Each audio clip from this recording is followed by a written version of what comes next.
Perspective from Spain. What about the perspective then from the rest of the world's press? Because trust me, they weren't just talking about this game in Spain. Here's the headline from L'Equipe.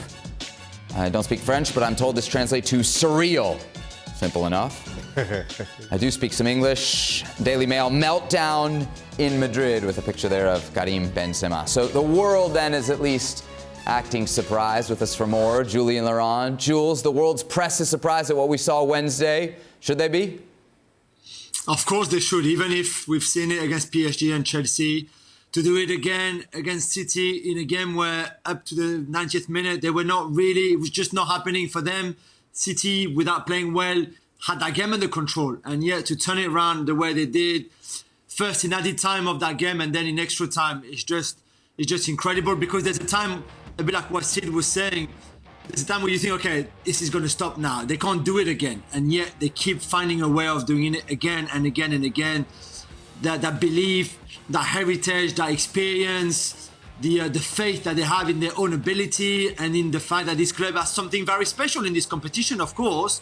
This is their competition and they've won it more than anybody else for a reason.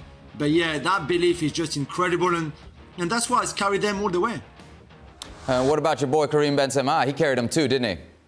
Karim the Dream! Wow. I mean, even when he doesn't play well, he gives you a goal and an assist, he gets you a penalty. The leadership is incredible. I just think he's that holistic figure. And they all believe in him and they all follow him. Like if he was a guru or something, if he was like a, and he's just like, just follow my path. I'm going to guide you. I'm going to score for you. I'm going to deliver this for you. And again, he was not good. He was not good on Wednesday night. He was not the Karim that we've seen in previous rounds, in certain games.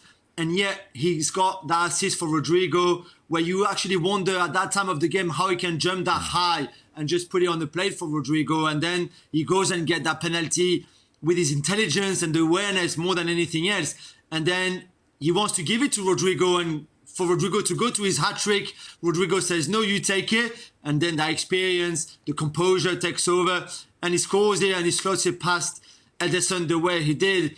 The Ballon d'Or is on his way. It's already in the post. I texted him today saying it's on his way. Don't worry. He will get it. But what an incredible season he's having. Shaka, you know what's interesting is the man of the match for Real Madrid in this is Thibaut Courtois. I'm sure as a goalie you love that, but it also says something about how they advance, doesn't it? It does, but it speaks to Thibaut Courtois' own importance in Real Madrid all season long, which we've discussed. And it speaks to the turning point in this game now between the Mendy goal line clearance, the Courtois save late on in the game, the Courtois save again in extra time. It speaks to who Real Madrid are in this competition. And there's, as I think about Real Madrid and all through the previous rounds where they were all but out, and the only people who believed that they would get through were Real Madrid players themselves and Carlo Ancelotti. A lot of times when you hear football clubs talk, they talk about a project. With Real Madrid, it's about a culture around this competition in particular, a culture built on their history in this competition. And it showed that at no point, despite being second best for all of 89 minutes, despite question marks, I think in some ways unfairly so, around Courtois and that opening goal by Mahrez, at no point do they ever seem to feel sorry for themselves, to feel dejected, or feel that they're out of the tie? That they do everything in their power to keep themselves in the tie. That game was all but lost. And then all of a sudden, the goals come, and Rodrigo, cometh Rodrigo of all names, and Real Madrid are back in. And just speaking about the culture around this football club and this competition, and we've spoken in depth about the 3 comebacks in the 3 rounds of this competition so far, I don't think it's an accident that the second leg in every single round has been at the Bernabeu.